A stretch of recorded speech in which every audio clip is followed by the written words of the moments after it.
Hello, good evening everyone. My name is Ricky at ako ang inyong kabarista for today. Ito nga pala ang aking first episode wherein i-unbox ko yung bago kong biling grinder. So malalaman natin kung ano ba ang nasa loob na ito. So let's go guys! Okay, so i-open na natin yung coffee bean grinder natin. So which is I purchased it at only 388 pesos sa Daiso lang guys. So I found this one at the Capitol Common or Estancia dito sa may Barangay Capitolio. So actually binalikan ko siya eh. Nung una ko siya nakita, hindi pa ako convinced. Pero nung nag-check ako sa mga what do you call this sa Lazada tsaka sa Shopee, and then naghanap ako ng ganung brand and hindi ko siya makita. So, na-challenge lalo ako. Ito, bubuksan ko na yung coffee grinder. So, ito. Let's see kung ano ba nasa loob. Okay. To open it. So, what's inside? So, ayan. Meron akong, I guess, ito yung pang-rotate. So, patong muna natin. Then, afterwards. So, eto na. Pinaka-ihintay natin. So, ayan, as you can see. So, iba to sa mga nakikita kong traditional na mga coffee grinder na manual, which is from Japan. So, ito, it's mug type siya. And then, sabi sa akin nung sales lady, it's made of marble, yung pinakang grinder. So, ano pa ba what's inside? Okay, I'll try to open it kung paano natin i-operate ito for the manual. So, ayan. I remove. So, I'll guess this would be the ang tawag dito, lever ba? So, I'll check. Then, I'll put inside. And voila. So, ganun lang siya ka-simple. Take a bit. And then, ayan.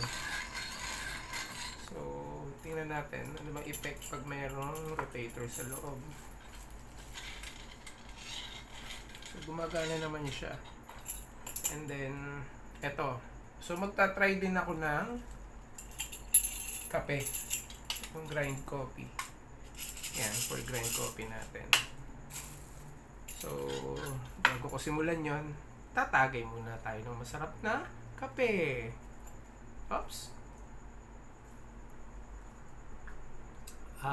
Ito, kanina ginamit ko naman dito yung kettle. So, bibigyan ko din ng vlog yon. Siguro by tomorrow or other next day. Sarap.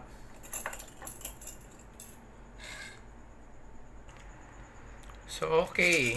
Magpupur tayo ng beans. Yung beans. Okay. Ayan, may tumalon.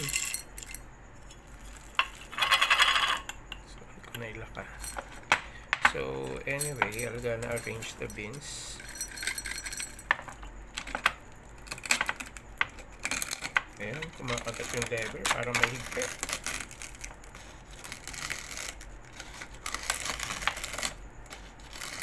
So, ramdam mo yung kagat eh. So, I don't know kung ano yung unang lalabas dito.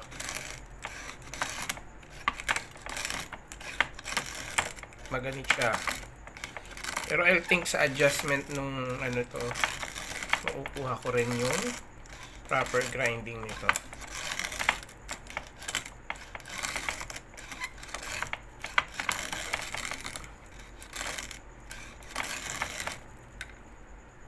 Okay.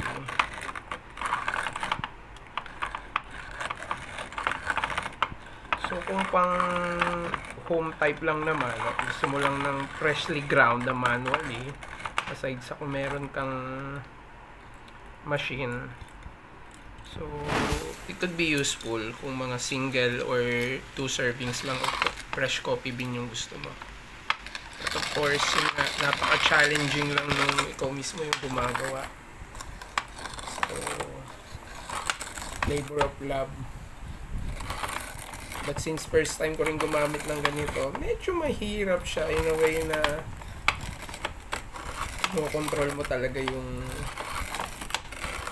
unit mo. Ayan, it's almost done. konti na lang. And then afterwards ito, papakita ko rin naman what's inside.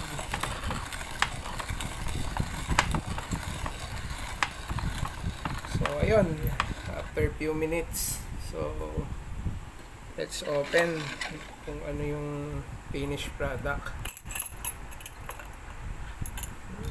Ayun. Bango. So ayan, which I'm going to use for my brewed coffee. So hindi siya very fine, pero so far good texture naman siya. So I'm gonna touch down lang. So medyo malaki yung granule, but I think it's fine for the ano. And I'll do some adjustment na lang in case, kasi may adjustment pa siya sa taas if ever by chance. So ayan, thank you very much guys. So as you can see, ito yung binili ko. So siguro I'm gonna use this minsan lang if I really wanted to personally grind my own fresh beans. Okay, thank you very much. Sana i-like nyo naman yung aking YouTube. So for subscribing po, and of course, see you for the second vlog ko naman next time. Bye bye!